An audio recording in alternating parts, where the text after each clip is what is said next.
Beyond the Fence Line, a podcast brought to you by the Texas Agricultural Land Trust. Created by landowners for landowners, we're proud to play a role in conserving the Texas legacy of wide open spaces.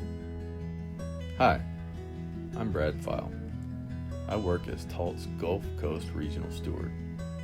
My job is to help connect landowners with resources to support their farm or ranch. Whether it's improving on-the-ground conservation, establishing a conservation easement, or even navigating new streams of income like innovative markets for carbon, water, and other ecosystem services, I'm here to help landowners learn the resources and options available that may fit their specific needs, and then navigate the process of implementing them. This work isn't possible without the support from our generous donors. You can help us continue to keep Texas big, wide, and open by giving to TALT today. To do this, visit www.txaglandtrust.org/support to learn how you can help. Or give the office a call at 210-899-4178. Thank you. Good afternoon, everyone. Welcome to Beyond the Fence Line. My name is James Oliver. I am the Director of Engagement here at the Texas Agricultural Land Trust. And we just want to spend a few minutes kind of introducing conservation easements and the land trust and some of the philosophies behind the land trust. This afternoon, I have Darren Clark and Andy James with us. Darren, would you introduce yourself and kind of explain your role at the Land Trust? Sure. I'm Darren Clark. I'm the CEO and Director of Land Conservation for TALT. A little bit on my background. I was born in South Texas, raised on my grandfather's ranch, went off to A&M to get my education in range science. Spent 33 years with USDA, with the Natural Resources Conservation Service. The last 7 or 8 years working in the easement program division in the state office, and the last couple of years I was the state easement program manager. With that kind of experience, it's helped me to take on the responsibilities with this position with TALT. We do a lot of things under the land conservation aspect, but our biggest component of that is easements. Working with private landowners to help them realize their goals or objectives and putting a conservation easement on the property. Very good, thank you. Andy? Yes, Andy James here. I began working for TALT on a part-time basis about a year ago, and went full-time with TALT back in September of last year. Prior to that, I've spent most of my career in natural resources over about the last 18 years. Spent much of that time working in as part of a research program. I'm also doing some education outreach, as well as working with landowners to help them manage their properties. So I also have several years of experience working in real estate, and TALT presented a great opportunity for me to be able to bring my experience in natural resources and real estate together and be able to provide that service to our customers. Very good, thank you. As I mentioned earlier, my role at the Land Trust is the Director of Engagement. I've been with the Land Trust since 2016. That role lets me to be initial contact to a lot of landowners and walk through negotiations with them, as well as do presentations and outreach to various groups around the state. But these two guys are the guys in the trenches. They're the ones that are down in the details and working in the nitty-gritty aspects of the conservation easement world. Darren, let's start with you. Very simple question. What is a conservation easement? Yeah, that's a great question. So a conservation easement is it's a written agreement between the landowner and a holder of that conservation easement, which is typically a land trust.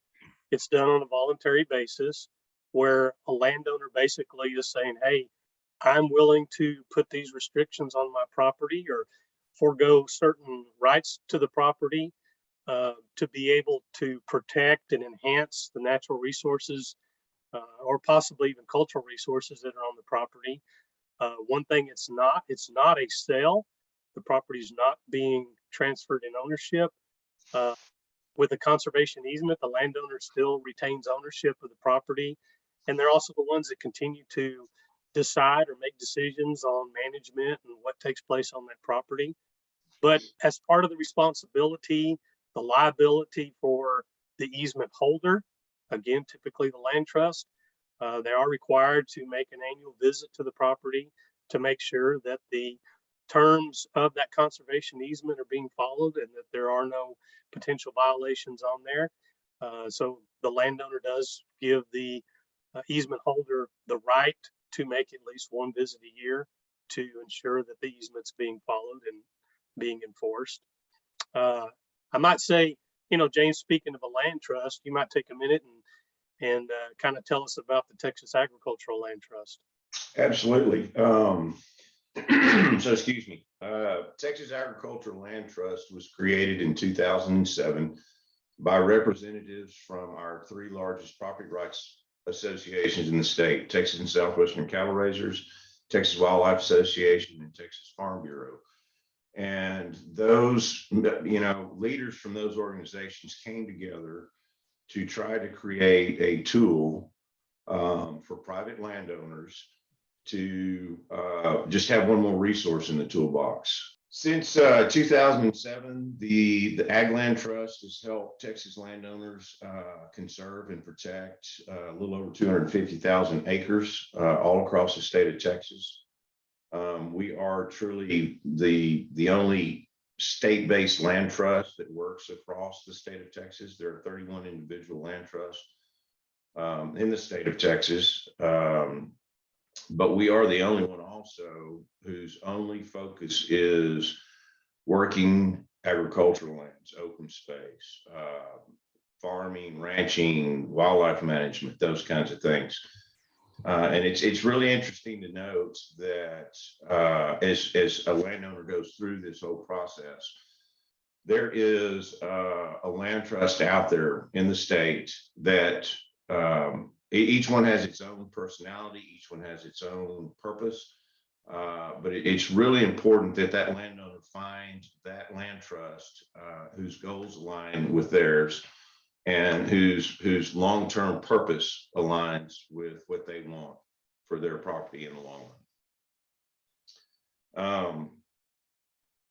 So Andy, as Darren was walking through what a conservation easement was, he talked about those rights, those development rights that a landowner sets aside for the land trust to hold.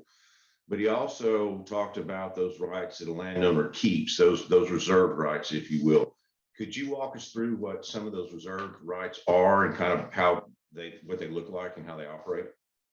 Yeah, absolutely. I think that's one thing to remember as we think about conservation easements is sometimes we get hung up on what are the potential restrictions, but one of the things that's important, I think, to remember is these easements, there are a lot of rights that the landowner maintains. And probably the most important one that we focus on here at the Land Trust is those management decisions associated with the property. And one thing that our easements associated with TALT is that we have, and we want to ensure that there's no management oriented language within that easement document. And so whether that landowner wants to have a cow-calf operation or wants to focus on wildlife or whatever that may be, that's their decision and can keep that. There are other rights associated with that property. One thing that we get into a lot of times is building envelopes.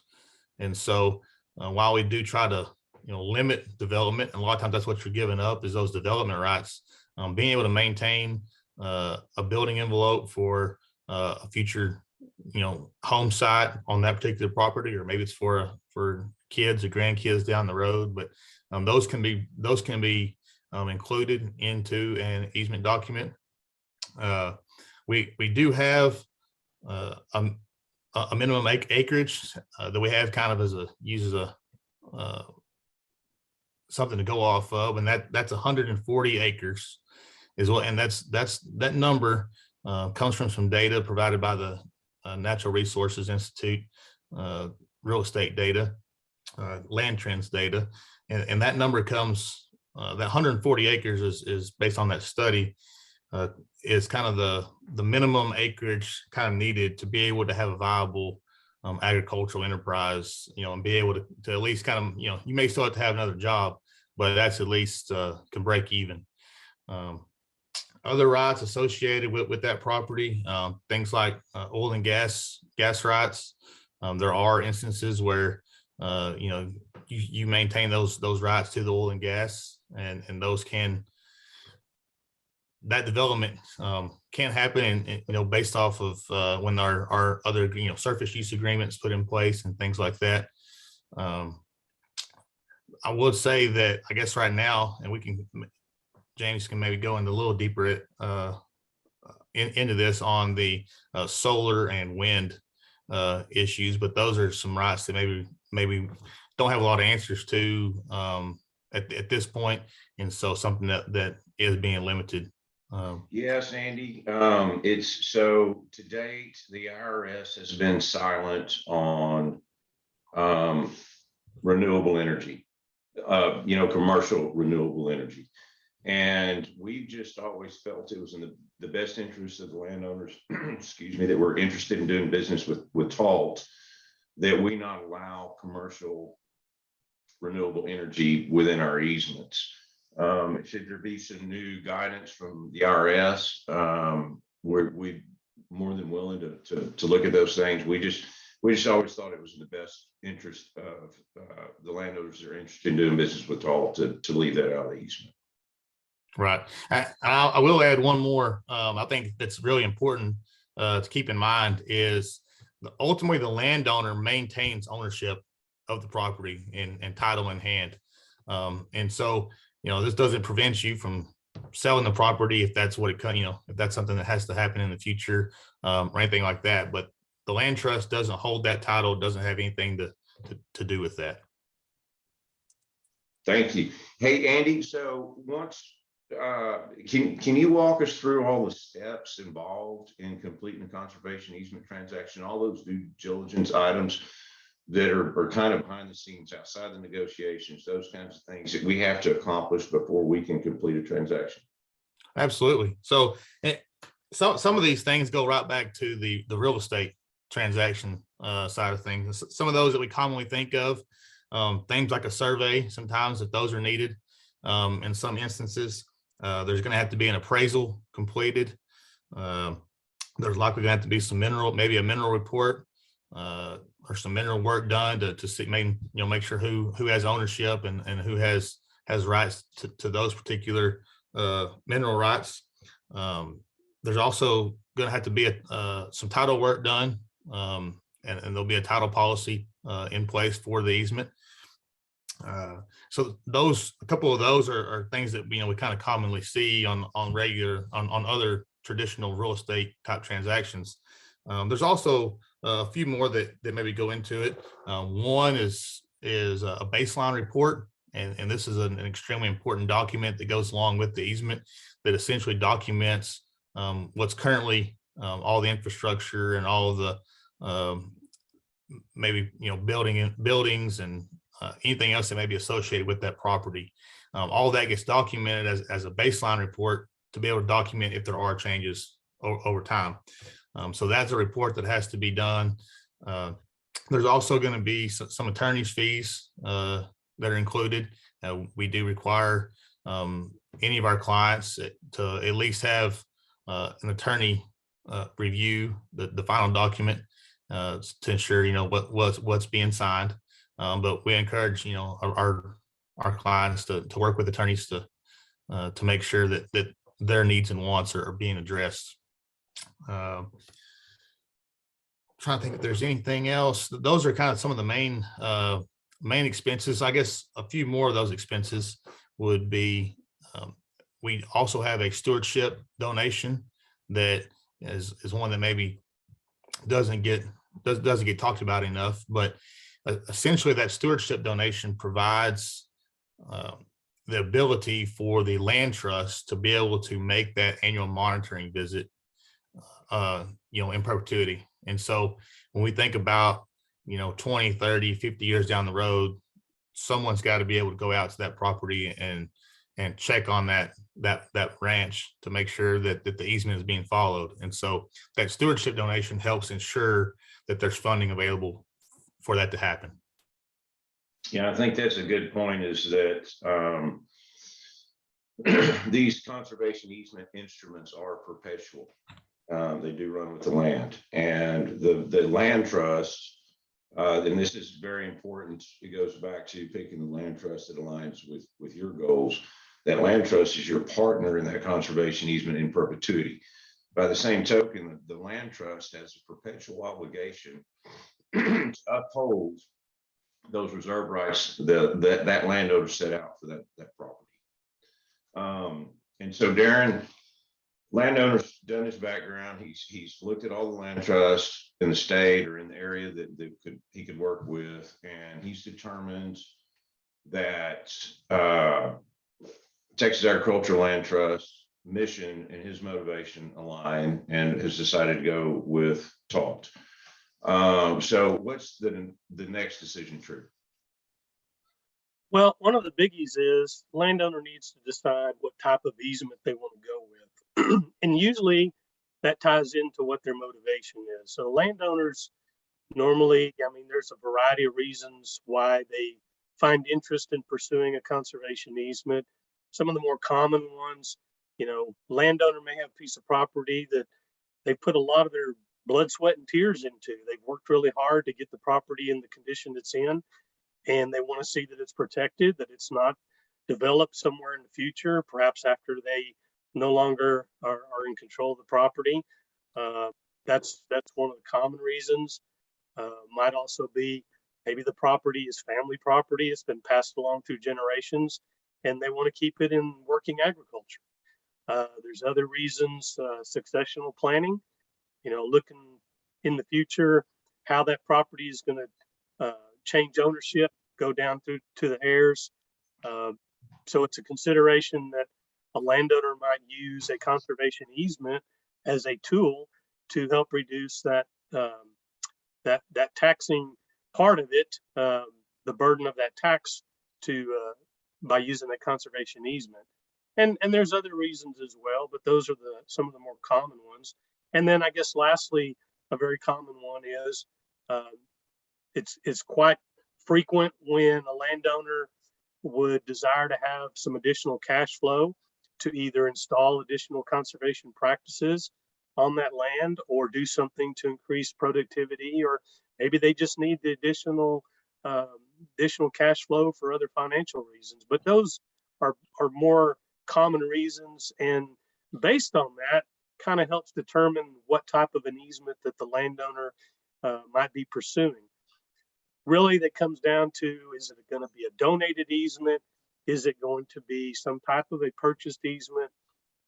Or lastly, for us, falls into what we call a bargain sale, where the landowner can get some type of a partial compensation, and then in doing so, the other part that they don't get compensated for, they work with their tax advisor, their CPA, and they're able to realize the tax benefits from doing that. I guess before we get into possible funding opportunities, James, you might take a second. You've worked with a lot of the donated easements. You might share a little bit of your experience on that end. Yeah, so the donated easements are probably, for a variety of reasons, the most common easement we've dealt with over the years. Donated easements are governed by section 170H of the IRS code, which allows it's considered a charitable donation, and probably one of the most beneficial charitable donations. It allows you to donate the value of that conservation easement. And you can use that value against, in most cases, 50% of your adjusted gross income for the year in which you give the year a gift in 15 subsequent years. So you can spread it over 16 years if you so desire. If you know you're going to have an income event, maybe an oil and gas royalty or a bonus, or maybe on a different piece of property or a different section of the ranch, a renewable energy bonus, you can use this to offset some of those gains. And as you spoke to earlier, Darren, that easement value that you donate, when you remove that value from the fair market value, it resets the value for estate tax purposes. So it's got a lot of benefits if you're in the position to donate that easement. You were talking about the purchase easements. We haven't done as many purchase easements in the state of Texas for very specific reasons. And Darren, can you with your vast experience on the purchase easement side, can you talk to both the availability and the lack of availability of purchase easement funds? Oh, yes, sir, absolutely. So unfortunately, most trusts don't have deep pockets. They don't have funding to compensate a landowner for the purchase price of that easement. And because of that, land trusts look for other potential funding sources.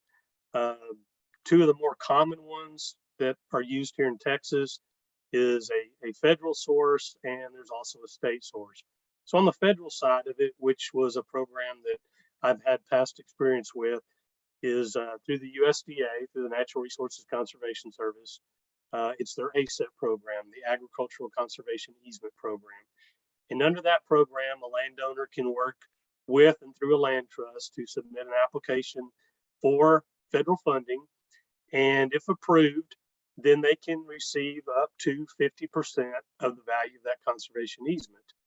In other situations, if the property qualifies and is eligible, there is what's called a grassland of special significance, and the landowner can receive up to 75% for those special instances. The funding is very limited.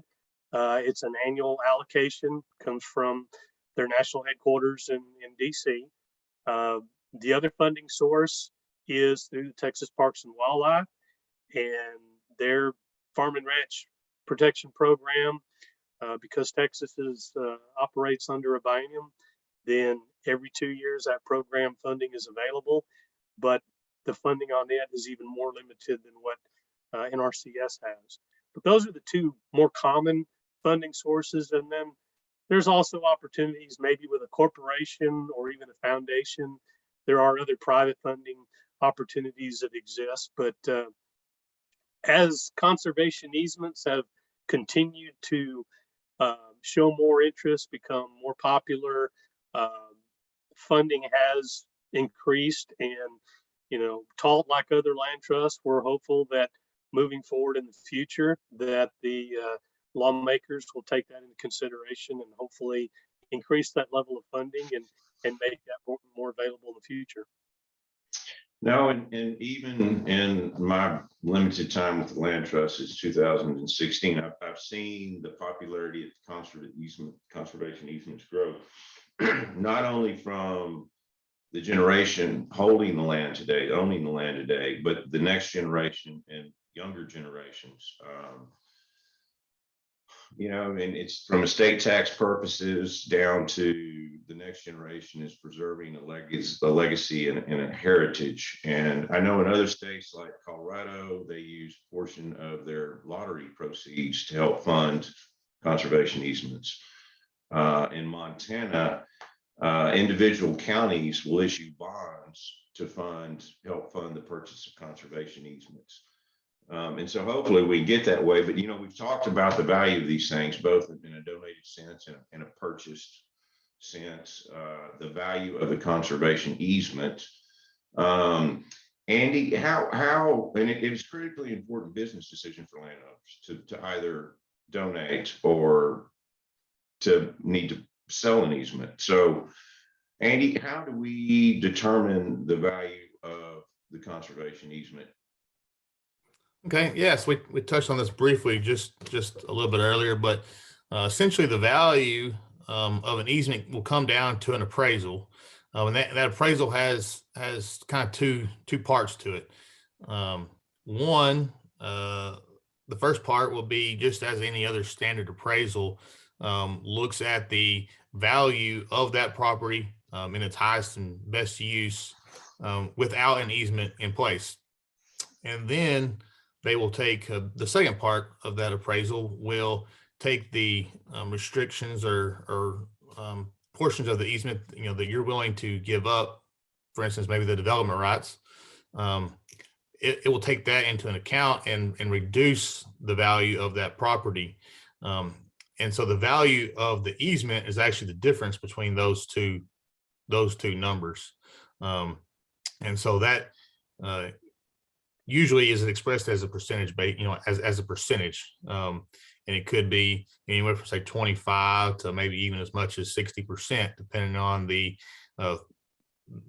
what's being given up in the easement, as well as what that value of those things that you're giving up are. Okay, Andy, along those lines, who is responsible for the appraisals? Who orders those appraisals? So that who pays for that appraisal, or who's responsible for getting that appraisal? Really, there's some differences there between a donated easement and a purchase easement. On a donated easement, the landowner is responsible for requesting and obtaining that appraisal. On the other hand, on a purchased easement, the land trust will actually initiate that appraisal process. Okay, thank you. You touched on it briefly, and I think it's probably something that we need to really delve into a little bit more. So donating or selling conservation easement is essentially a real estate transaction. And I don't know that landowners are always cognizant of the fact that these are just like buying or selling a piece of property. In that are costs. And it's in most cases not inexpensive either. So you two guys were sitting there closing 5 easements before the end of last year. You've been through all the costs. Give us a little rundown on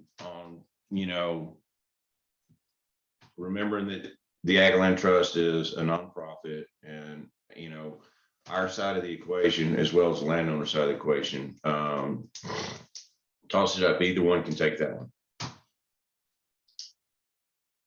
Well, I'll tell you what, Andy, let me start and then I'll hand it off to you. So James is right. Even on a donated easement, there is still costs associated with it. And because most land trusts, as I said earlier, just don't have that kind of funding, that capability to cover all the expenses for an easement transaction, it requires the landowner to have to do their part if we're unable to secure those funds from somewhere else. But from beginning to end, it starts off with the application. When the landowner submits the application, there's also an application fee that goes with that.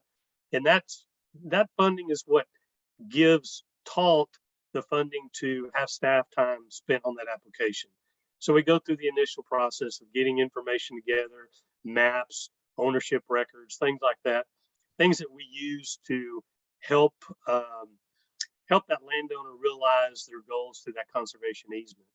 And then with that application fee, as we move further along in the process, then there are other fees that come along with that.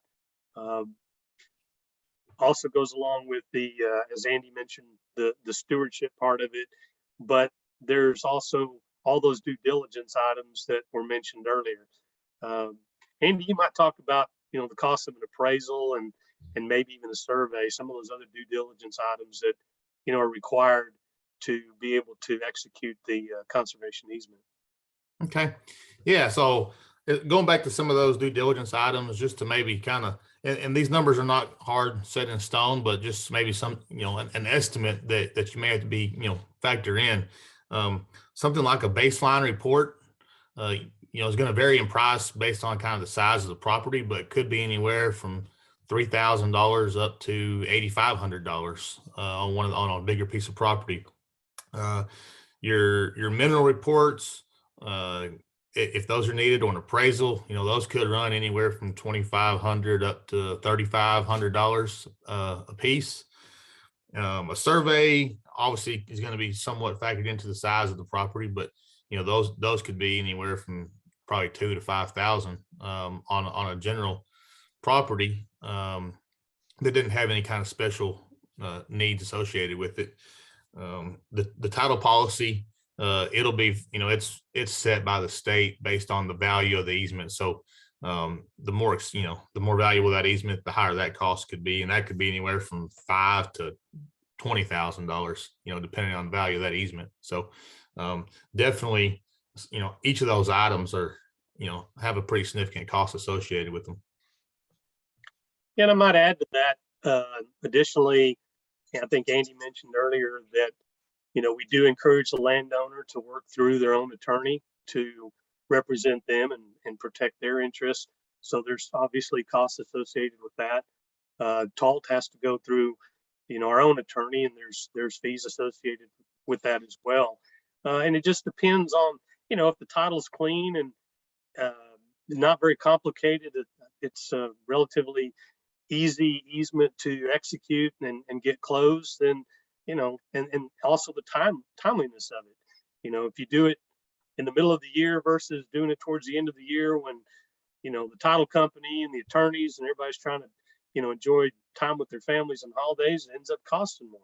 So it's just something that, even if it's a donated easement, there's still going to be associated costs with that. Yeah, and they add up in addition to the stewardship endowment, which, by the way, when the founders set this up, their idea and their intention was that to be a one-time ask, that we never have to go back to the landowner for additional monies to help uphold our obligation and their partnership with us. And so it's kind of hard to explain. There's no per acre set fee. It's every easement is different. Every easement has a different profile, both motivation profile and a risk profile. And those are just some of the things that go into determining that stewardship endowment. But it's as individual as each conservation easement transaction is. It's as individual each landowner we deal with. So, but the point of it is these can add up. These fees can add up, and it's something that I know over the years, through our correspondence with the landowners, once we start into these transactions, and also from initial conversations, that we really, really try to make as clear as we can. Some of it we just can't. It's, depending on the complexity of mineral ownership, for example, or the title ownership, that can drive, higher legal fees. It's just incredibly important that we get it right the first time, so that when it's closed, there are no questions from anyone. What else can you guys think of? Well, conservation easement is just another tool in the conservation toolbox. It's as we keep saying it, it's perpetual. It is forever. It stays with the property, no matter who owns the property. It's a way to protect those natural resources and in most cases keeping working agriculture lands in agriculture. And typically that's the objective of the landowner. And it also meets with the mission of TALT, and it gives us an opportunity, at the end of the day, to help that landowner achieve what they're trying to accomplish. And in doing so, we also make sure that, they stay out of trouble with the IRS. We want to do everything we can to follow the guidelines of law and ensure that, we comply with the IRS. So when it's all done, it's a win-win for all three of us: the landowner, the land trust, and the IRS, the federal government for that matter.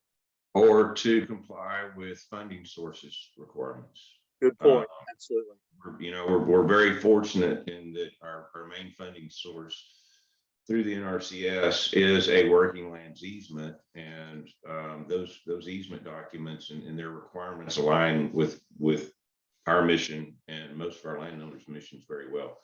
But there are some different funding sources that have different requirements that we have to tailor these easements to as well as landowner wishes. It's kind of negotiating with two different sides. Yeah, and to follow up on that's a very good point. I'm not sure if you mentioned this, but a conservation easement is not a one size fits all. It's not a cookie cutter. We work with each landowner individually to tailor the language in that conservation easement, like I keep saying, to meet their goals and objectives, but doing it where it also meets the mission of the land trust, and again meets IRS rules and regulations, along with the funder if a funder is involved. But yeah, it's not a cookie cutter, and it does give the landowner flexibility. And there are some very serious decisions that need to be made to go into developing that conservation easement, because it is perpetual. It's not only going to affect the current landowner, it's going to affect future generations. And so, like you mentioned, James, we want to get it right from the onset. Yes, absolutely. How long it takes to get an easement closed? Typically, honestly, from the introduction of this notion of a conservation easement until the closing of a conservation easement, on average, is about 3 years. It's kind of important to go through the chronology of that and how we get to these things. And it may be a neighbor, it may be a professional, an accountant, or attorney, a state attorney, or someone that introduces a concept. It may be a member of TALT staff at an outreach event, or a friend of a friend that introduces this idea to landowners. And we really try hard to get to the kitchen table with them, and I mean that literally, where we can sit down and start talking about their motivations and their desires and their long-term plans for that piece of property. And it happens. It's just typical of any of these conversations. People get motivated. They see the benefits of it. They understand the preservation of open lands and opportunity and legacy and heritage and generational. As we start to talk through what goes into negotiating a conservation easement, and this concept of perpetuity lands on them, it really, and I think it's the best thing, really makes the process very slow and deliberative and thoughtful. So in the meantime, if a landowner decides to go down this path, they're going to make an application to the Ag Land Trust, to this team right here, the transactions team. We're going to write a synopsis of it. We're going to present it to a subcommittee of the board. I think we do a very good job on the front end of vetting both, mission appropriate and motivation appropriate, and things that align both landowner and land trust before those get to that subcommittee. The subcommittee will approve the staff continuing work on it or not. Like I said, I think we do a very good job of vetting those things so that when they do get to the subcommittee, we feel as staff that they're very mission appropriate. And at that point, we sign a non-binding agreement between the land trust and the landowner that tries to lay out each of these steps, tries to lay out each of these expenses to the best of our ability. And it's like renovating a house. You don't know what's going to happen when you tear down that first wall. You don't know what's behind the wall. So we do the best we can. We really do. Once again, we're nonprofit. We ask for staff reimbursement. There's no financial incentive for the land trust. It's just, our mission and our obligation to protect those development rights for that landowner. Then we start into, on the front side, on the landowner facing side, we start into these discussions about reserve rights and how this document is going to impact your property for generations. That's where it starts to go slow, and it should, because there's a lot of thoughtful deliberation that has to go on, because you're making decisions for great grandchildren. or successor owners in some cases. So, behind the scenes, Andy and Darren are the proverbial ducks on the water, just gliding along effortlessly and paddling like hell, trying to put all the pieces together, the title work, the mineral work, baseline work, all the legal work, all these things, so that when the landowner is comfortable with that conservation easement, we can get ready to go to the title company and close it. And typically what happens is we start into these negotiations, and we highly recommend this if they're available and they're interested, is to include the family and the next generation in these discussions. We've got one we're working on right now that the ownership generation said the heirs are they're going to negotiate this. We're not going to be here. We're not going to have to live with it. So our heirs are going to do that. And I think that's a really wise decision. That's not always the case. But typically what happens, those landowners kind of get quiet for a while, and they consult professionals, and they consult friends, and they consult family, and then they come back to the table and they're ready to go.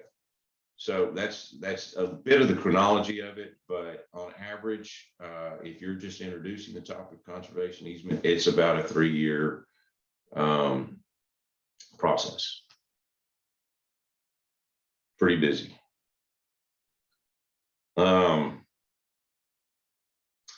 As far as this just being an introduction of conservation easements, I think we probably covered a lot of topics this afternoon, a lot of details. If someone were interested in more information, what should they do, Darren? Well, I think the easiest thing to do is to get on the internet, go to www.texasaglandtrust.org, and on there they can find more information about easements, more information about TALT, and there's contact information either by email or phone for any of the staff, or a direct line to the office. Okay, very good. Well, listen, we appreciate everybody being with us at Beyond the Fence Line this afternoon. Andy, Darren, thank you for your time and your expertise. And we look forward to all you guys joining us for our next podcast. So until next time, thank you and adios.